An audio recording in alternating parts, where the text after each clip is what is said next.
తాగి మాట్లాడుతున్నారు. మీరు వైసీపీ కార్యకర్తలైతే నాకేంటి? నాది కాకి యూనిఫామ్.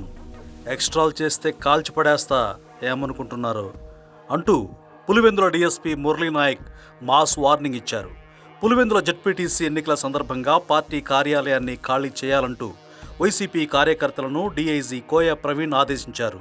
దీనిపై ఆ పార్టీ కార్యకర్తలు ఆగ్రహం వ్యక్తం చేస్తూ వారిని అడ్డుకునే ప్రయత్నం చేయడంతో డీఎస్పీ మురళీనాయక్ వారిపై తీవ్ర స్థాయిలో విరుచుకుపడ్డారు.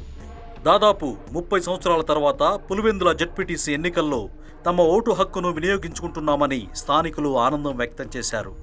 దేశం మొత్తం ఎన్నికలు ఒక ఎత్తైతే పులివెందులలో జరిగే ఎన్నికలు మరో ఎత్తు. కేవలం రిగ్గింగ్ చేయడానికి మాత్రమే అలవాటు పడిన వైసీపీ నాయకులకు పోలీసులు దగ్గరుండి ప్రజాస్వామ్యబద్ధంగా ఎన్నికలు నిర్వహిస్తుంటే వారికి కళ్ళ ముందే ఓటమి కనబడుతోంది.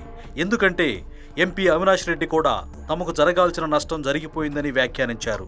వైసీపీ ఓటమిని పరోక్షంగా ఎంపీ అంగీకరించారని ప్రజలు చర్చించుకుంటున్నారు.